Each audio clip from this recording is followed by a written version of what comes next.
Hello friends. तो आज हम लोग आव्यूह का जो बचा हुआ क्वेश्चन है उसका आज हम लोग सॉल्यूशन देखते हैं। तो चलिए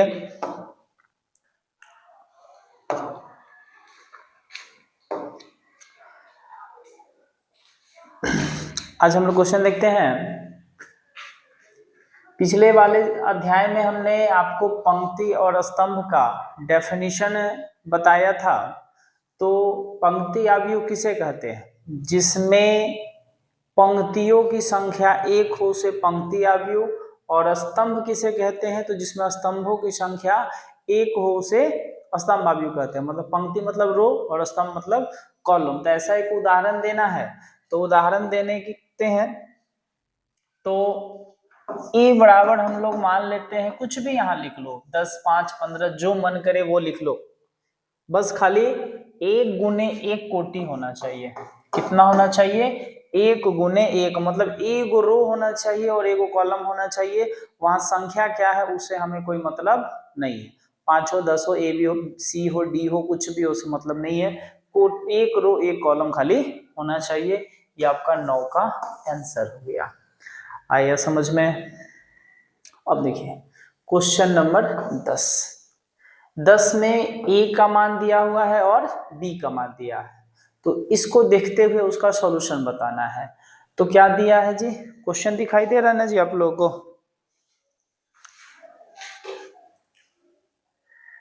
हाँ, क्लियर है? तो नहीं तो थोड़ा और बड़ा कर दें।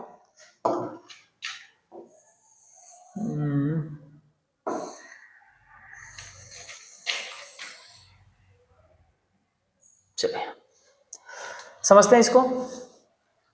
क्या दिया है जी 10 नंबर क्वेश्चन में?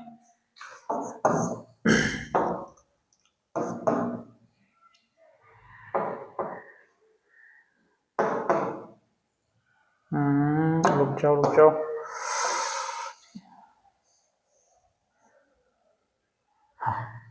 चलिए यहां से ठीक है। 10 नंबर क्वेश्चन कह रहा है कि आव्यूह ए की कोटि बताएं। तो आव्यूह ए में कितना रो और कितना कॉलम है? तो इसमें 3 रो और 3 को कॉलम है, तो इसका आंसर हो जाएगा 3 गुने 3। कितना हो जाएगा? 3 गुने 3। उसके बाद 823। तो 823 में जैसे कि पहला जो एलिमेंट होता है वो हमें किसको बताता है? रो की संख्या को, और दूसरा कॉलम की संख्या को। तो यहाँ हमारा दूसरा रो, तो दूसरा रो कौन है? ये है। और तीसरा कॉलम कौन है? ये।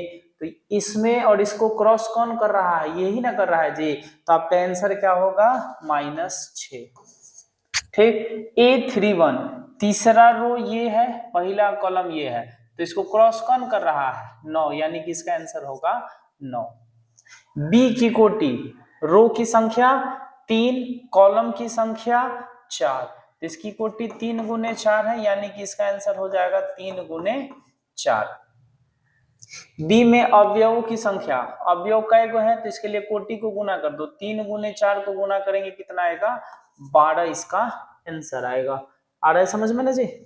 जैसे कि अवयव कितने अवयव से मिलकर बने हैं, तो इसको गिनने का जरूरत नहीं है। 1 2 3 4 5 इसको गिनने का जरूरत नहीं है। जो कोटि आए ना उसको गुना करके लिख देंगे तो हमें अवयव की संख्या मिलेगा।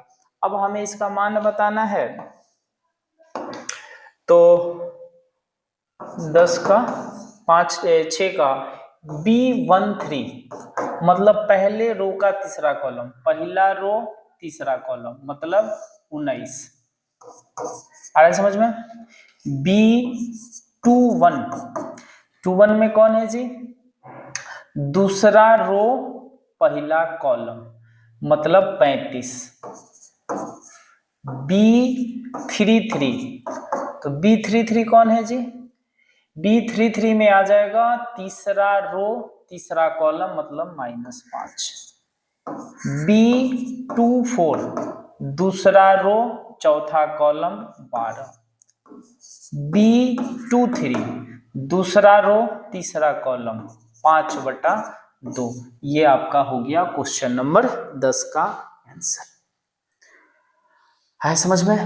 चलिए नेक्स्ट क्वेश्चन को देखा जाए। क्वेश्चन नंबर 11 को पढ़ा जाए पहले। सुधा तथा उसकी दो सहेलियां सईदा तथा सिमरन के पास पुस्तकों और कलमों की संख्या के बारे में हमें सूचना दिया गया है। सुधा, सईदा, सिमरन। सुधा के पास कै गो किताब है? 15 गो। सईदा के पास कै किताब है? 10। सिमरन के पास कै गो किताब है? 13 गो। सुधा के पास कलम का संख्या सईदा के पास का दिया हुआ है, सब ये कलम है और ये किताब है। हमसे किसका पूछ रहा है? 3 गुने 2 के आव्यूह को लिखें। तो चलिए लिख देते हैं। मतलब इसको क्या करना है? 3 गो रो बनाना है। तो 3 गो रो तो पहले से बना हुआ है, तो बस खाली छोटा बड़ा ब्रैकेट लगा दो और कुछ नहीं करना है इसमें। देख सकते हो इसमें 3 रो और 2 कॉलम है। कितने रो है जी? 3 रो और 2 कॉलम है। और पढ़िए, दूसरी पंक्ति मतलब दूसरा रो का पहला स्तंभ, दूसरा रो का पहला स्तंभ मतलब है किसको बता रहा है जी? किसको बता रहा है? बता रहा है कि सईदा के पास पुस्तक कितनी है।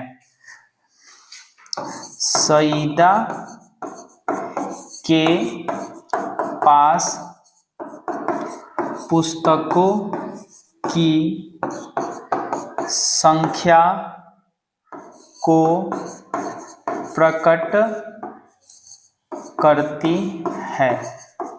ठीक है। क्वेश्चन ये पूछ रहा था कि ये हमारा जो 11 नंबर क्वेश्चन है, इसमें 3 गुने 2 गोटी का भी बना दीजिए। और दूसरा रो का पहला कॉलम क्या बता रहा है? तो ये 10 किसको इंडिकेट कर रहा है? सईदा के पास पुस्तक कै गो है उसको वो सूचित कर रहा है। आए समझ में? चलिए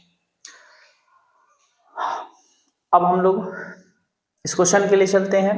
तो नेक्स्ट पेज पे आते हैं। देखिए क्वेश्चन क्या कह रहा है जी हम लोगों का।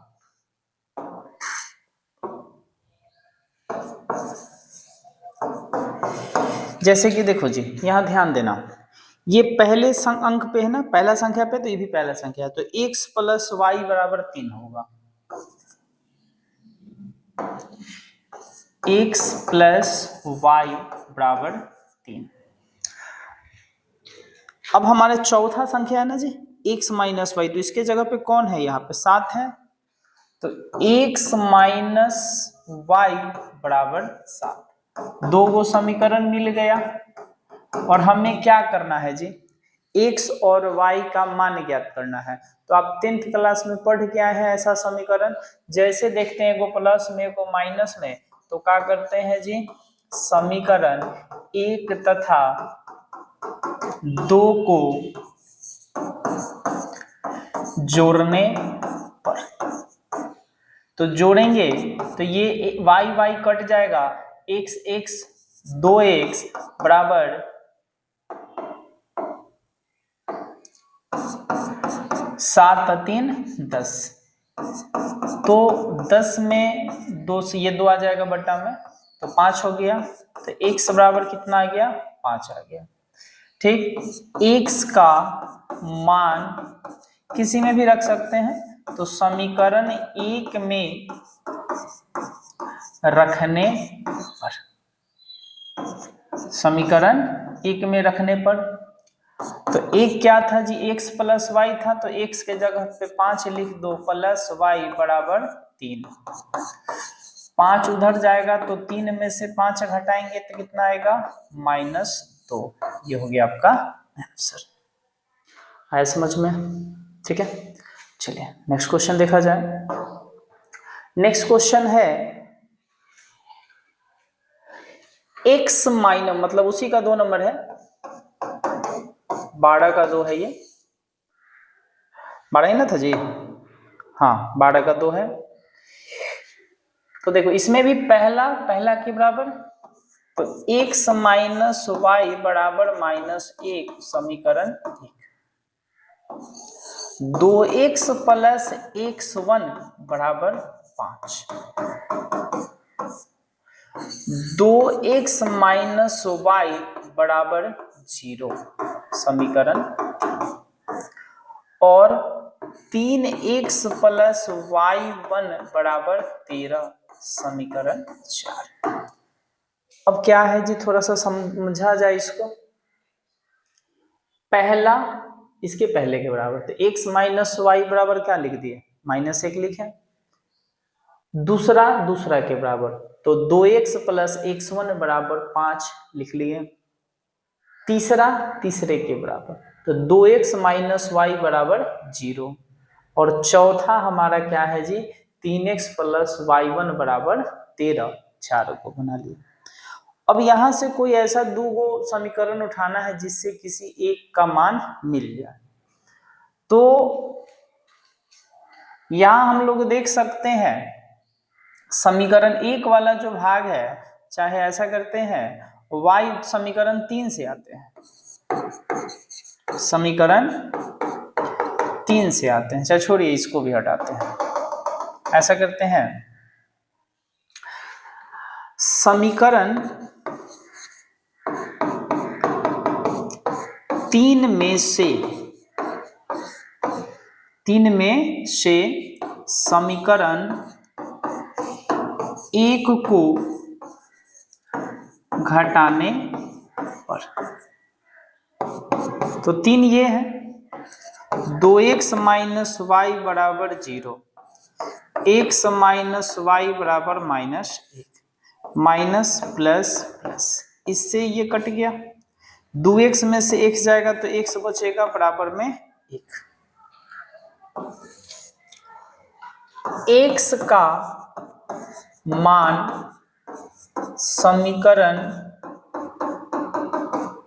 3 में रखने पर, तो 3 आपका क्या है जी, 2 गुने 1 माइनस वाई बराबर 0, यही है ना जी आपका, 2 गुने 1 माइनस वाई बराबर 0। तो माइनस वाई उधर जाएगा तो क्या हो जाएगा, प्लस वाई होगा, आई 2 हो गया हमारा, तो y का मान आ गया 2, x का मान आ गया। अब देखते हैं कि समीकरण 2 में किसका मान रखे कि x1 मिल जाए। तो अगर हम यहाँ x का मान रख देंगे तो x1 मिलेगा ना जी। तो क्या करते हैं, लिखेंगे x का मान समीकरण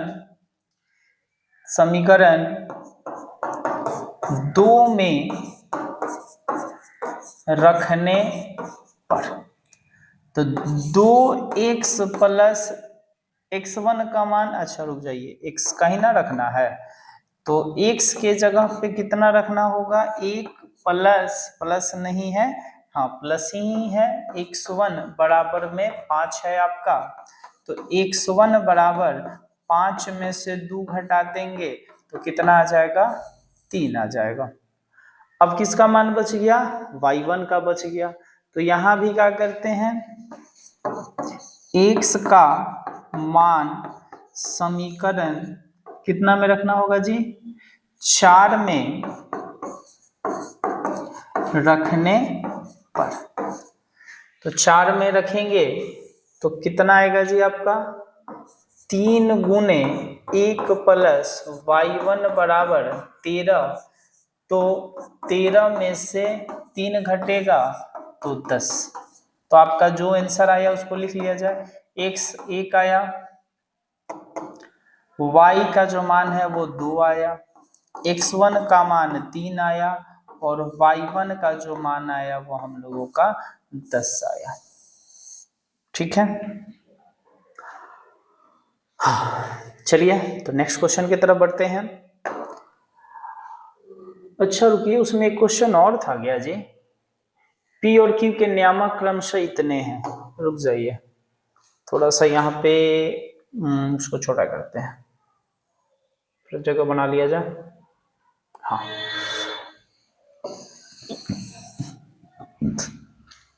क्या दिया है जी,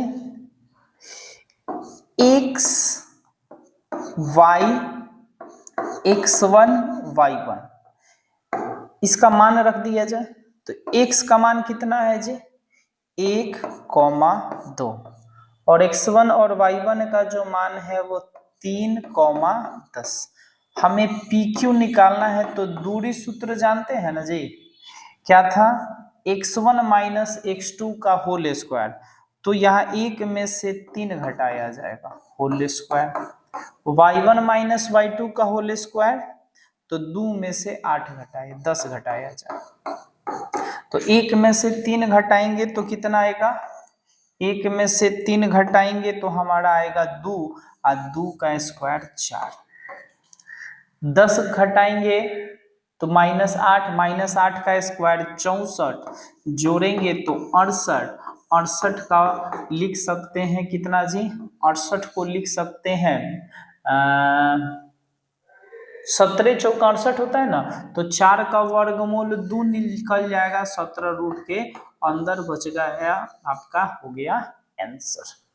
ठीक है, चलिए नोट कीजिए इसको। अब आते हैं क्वेश्चन नंबर 13। तो देखिए आपका 13, 14 जो अभी हम बनाए हैं, 15 भी, ये सब उसी टाइप का क्वेश्चन है। ठीक है, तो इसमें से हम क्या करते हैं, 14 का 3 बना देते हैं, चाहे 14 का 1 भी बना देते हैं, क्योंकि 14 का 1 में द्विघात समीकरण जाना पड़ता है। बाकी आपका ये जो इसे अभी हमने बनाया वैसे ही है, बनाने का ट्राई कीजिएगा, नहीं बने तो कमेंट बॉक्स में बताइएगा, उसका भी सॉल्यूशन बता दिया जाएगा। अभी हम बनाते हैं 14 का 1। 14 का 1 नंबर जो क्वेश्चन है, क्वेश्चन आपके सामने है, तो डायरेक्ट समीकरण बना लेते हैं। तो x प्लस वाई बराबर में 2, समीकरण 1 कर देते हैं। एक्स वाई बराबर में 8, तो यहाँ y बराबर क्या कर देते हैं, x को इधर भेज देते हैं, तो इस समीकरण 2 हो जाएगा। और 5 प्लस जेड बराबर क्या है जी, 5 है ना, ये जैसे तीसरा है जिस प्लेस पे वही प्लेस पे 5 है, तो 5 उधर जाएगा, तो जेड में से 5 में से 5 गया, तो जेड का मान 0 आ गया, एक आंसर मिल गया हमें। अब बाकी हमें किसका निकालना है, एक्स और वाई का निकालना है। तो इसके लिए देखिए क्या करेंगे,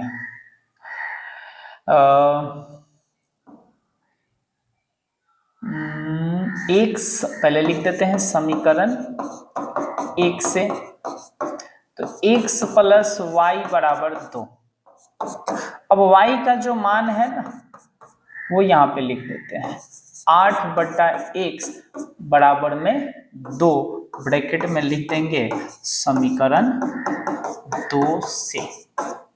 ठीक है, अब यहाँ एलसीएम निकालेंगे, तो इसके नीचे कुछ नहीं है तो 1 है, तो 1 और x का एलसीएम x है ना होगा जी। अब x जाके ऊपर गुना करेगा, तो x स्क्वायर होगा, ये 8 का 8 रहने देते हैं, और आपको 8 का 8 हो ही गया, बराबर में कौन है, 2 है, तो x स्क्वायर प्लस 8 ये उधर जाएगा तो 2x होगा, 2x इधर आ जाएगा, तो x square minus 2x plus 8 बराबर में 0। आप ये पढ़े होंगे कि बीच वाले संख्या को इस प्रकार तोड़ना है ताकि उसको तोड़ने में जो गुणनफल आएगा ये दोनों के गुणनफल के बराबर आ जाए, और जोड़ने घटाने पर फिर यही आ जाए। तो 8 किसको गुना करने पे आएगा जी, 4 और 2 को गुना करने पे आएगा, तो -4x प्लस 2x, तो प्लस माइनस मिस्टेक कर रहे हैं का जी,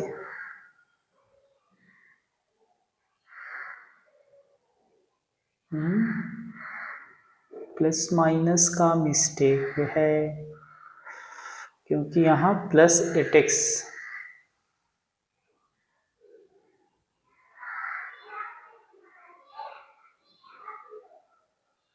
यहां से तो नहीं आएगा जी। तो चलिए द्विघात सूत्र लगाते हैं, ये फॉर्मूला होता है ना जी, -b plus minus root under b square minus 4ac/2a। तो यहां से आपका क्या आंसर आएगा, -b के जगह पे आपका ये -2 होगा, कितना होगा जी, -2 plus minus root under b square, तो -2 का स्क्वायर माइनस 4ac। कुछ गलती हो रहा है जी, plus Y, X Y equal to 8, क्योंकि वहां सॉल्यूशन संभव नहीं है।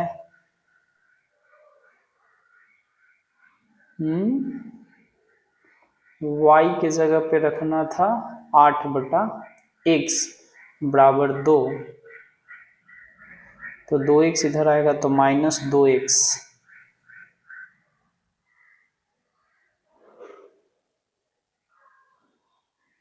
इस क्वेश्चन में कुछ गलत हो गया, हमसे गलत हो गया, या इस क्वेश्चन में कुछ मिस्टेक था। x प्लस वाई, अच्छा देखिए जी, हम गलती क्या किए हैं, यहाँ x प्लस वाई बराबर 6 लिखना था और हमने क्या किया है, 2 लिख दिया, तो 6 होगा, तो यहाँ भी 6 होगा ना जी, यही मिस्टेक जा रहा था, इसी कारण हमारा गुणनखंड नहीं हो पा रहा था। तो कितना था 6, तो यहाँ 6x होगा, 6x इधर आ जाएगा तो हम लोगों का कितना होगा, -6x प्लस 8 होगा।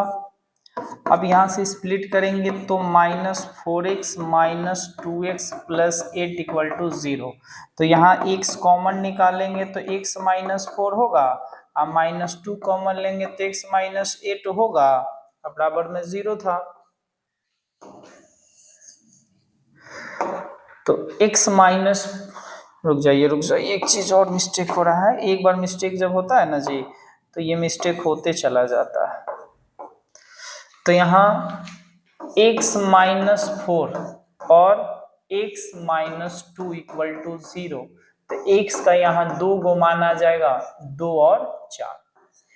x का मान समीकरण 2 में रखने पर, अब x का 2 गो मान है तो 8/2 या 8/4, मतलब एक बार 2 रख दिए और एक बार 4 रख दिए, तो कटेगा तो ये 4 हो गया, ये कटेगा भी 2 हो गया, तो y का 2 मान आ गया 4 और 2, मतलब आंसर हमारा क्या हो गया, x बराबर 2, y बराबर 4 और z बराबर 0, या x का मान यदि 4 है तो y 2 है और z 0 है।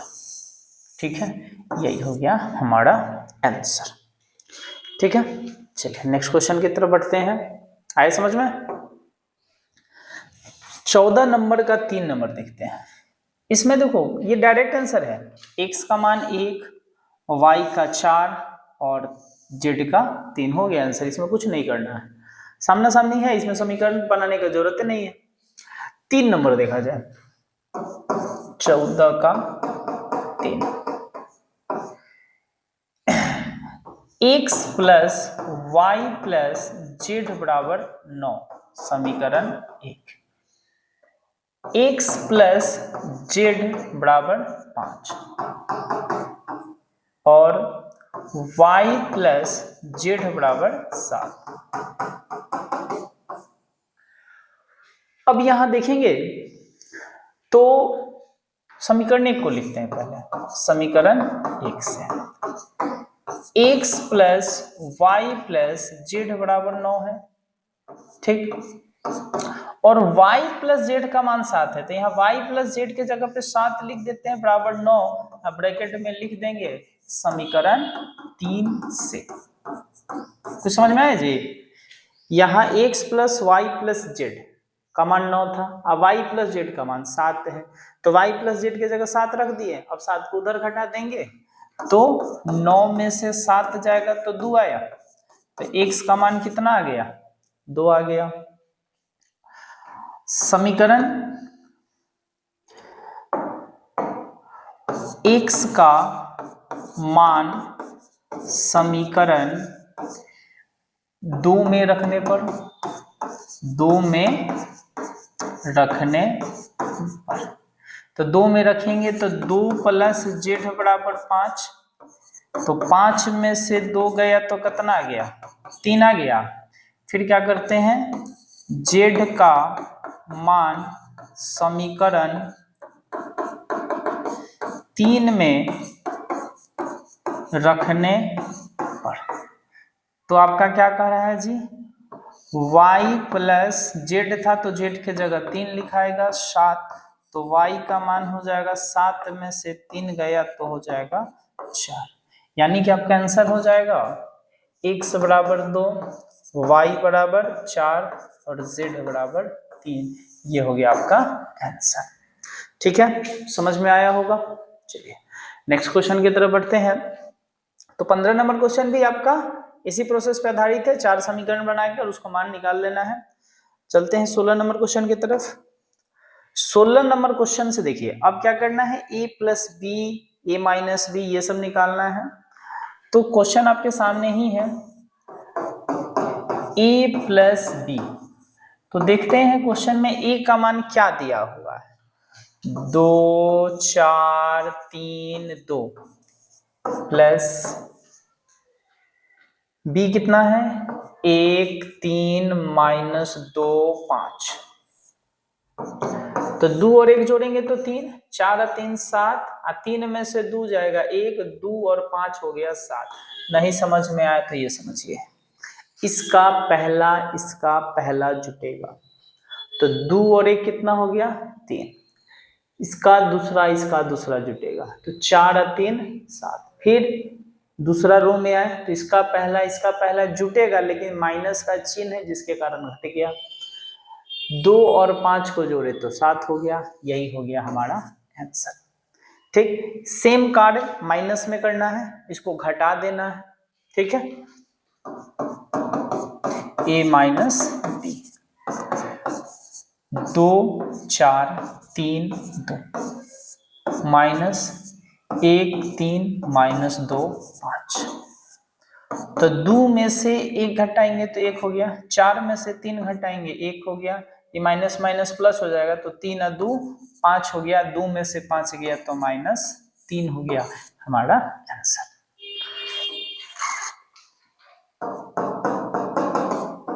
तीन नंबर क्वेश्चन आपका क्या कह रहा है जी, 3a माइनस सी। तो 3 लिख लो, a का मान क्या था, a का मान था 2 4 3 2। ठीक है, और माइनस c का मान क्या था, माइनस 2 5 3 4। 3 से जब गुना करेंगे तो 3 दूना के 6, 4 3 12, 9 6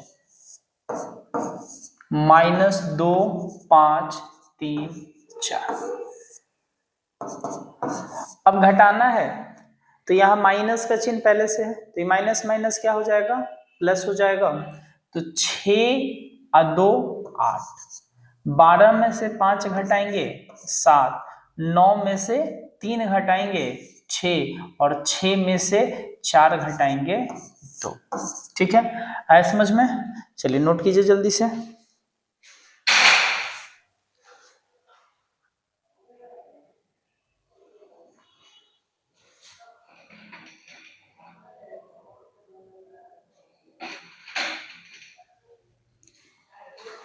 चलिए नेक्स्ट क्वेश्चन की तरफ बढ़ते हैं।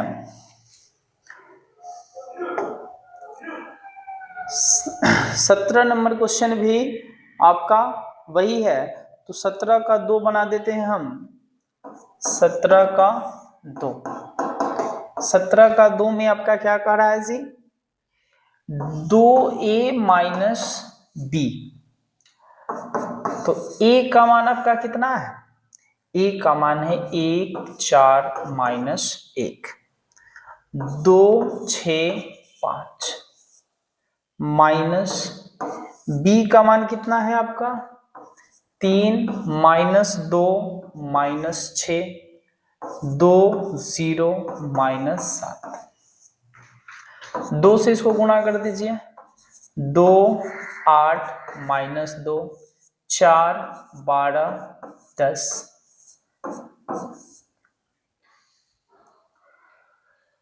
माइनस 3 ना गलती हो रहा है, 3 माइनस 2 माइनस 6,